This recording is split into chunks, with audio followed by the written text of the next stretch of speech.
Hi, my name is Mariah Brown, and for my project, I chose to focus on deinstitutionalization in the mentally ill. Deinstitutionalization refers to the original goal of depopulating the mental health facilities. But instead of becoming depopulated, many of them just became defunded and ended up being closed down. They wanted to initially make it so that those who suffer from mental illnesses found a way to live on their own, function in society, and get community care as a form of help instead of being isolated in mental institutions or insane asylums and just being stuck with nowhere to go.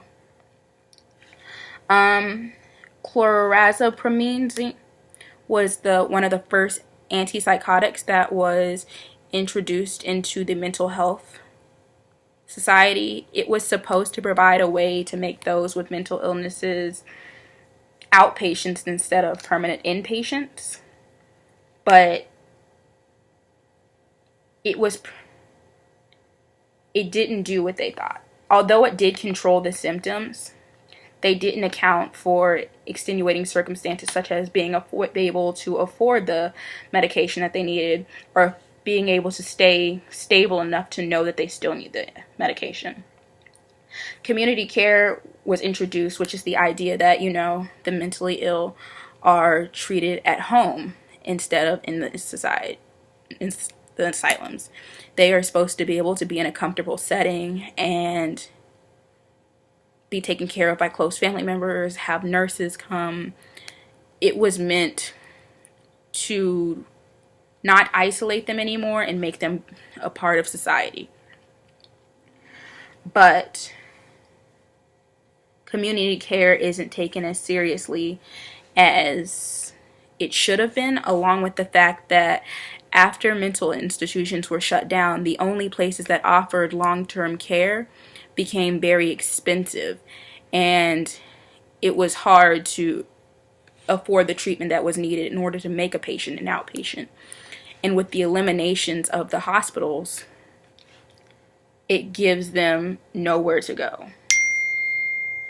The effects of the deinstitutionalization was that those who were taken out of asylums were dispersed into nursing homes, group homes, and sometimes regular hospitals.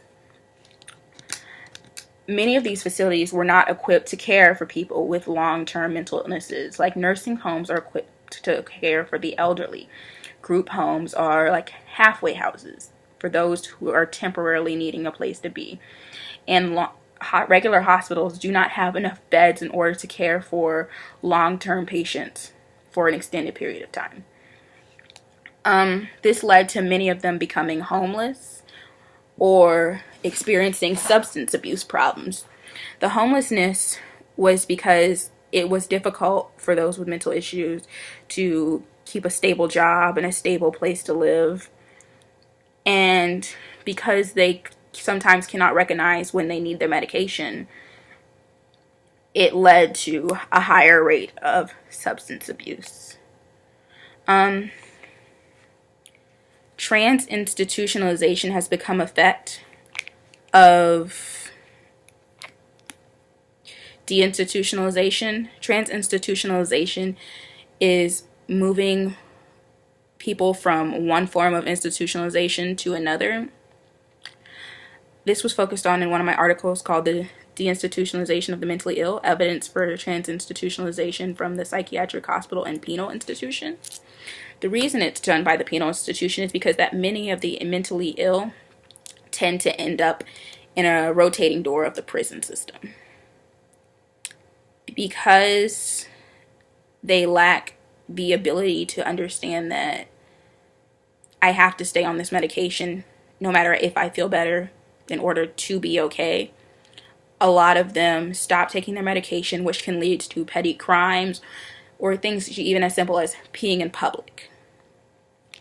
Hallucinations, talking to themselves, making other people feel uncomfortable leads them to a night in jail.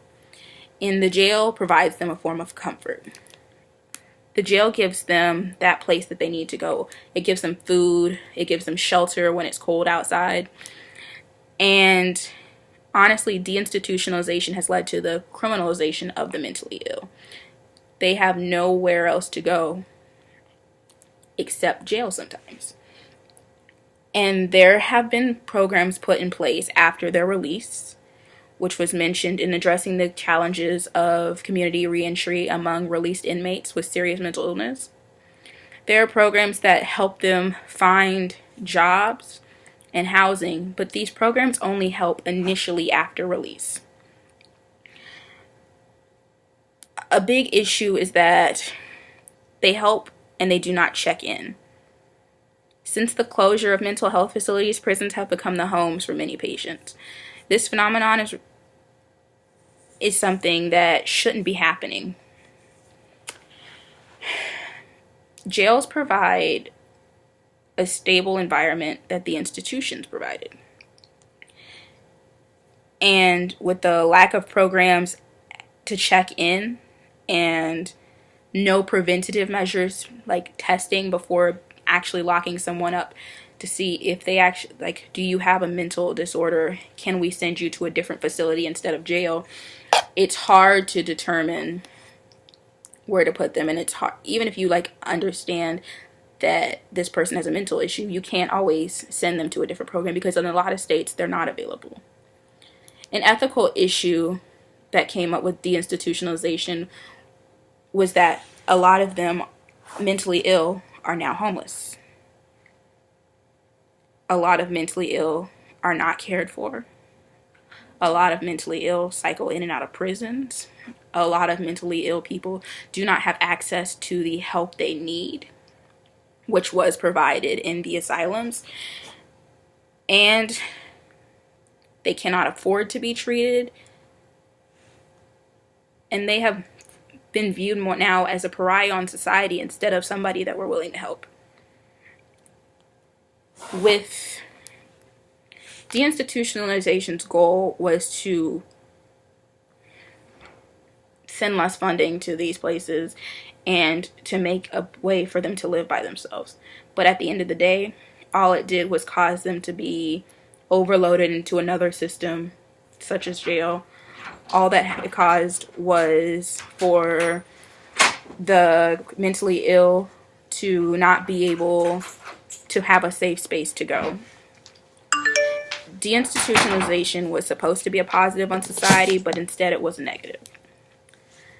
I chose this project because I feel strongly about the videos we watched, and I felt that the fact that nobody seemed to care or make a program that helped except for one state, which allowed for them to be monitored and checked in on and provided medication and ways of housing, was a very limited experience, and I feel like it should be provided in more places. And I feel like deinstitutionalization is something that needs to be looked at, and we need to decide if the breaking down of asylums, even though it isolated them, was the best for them.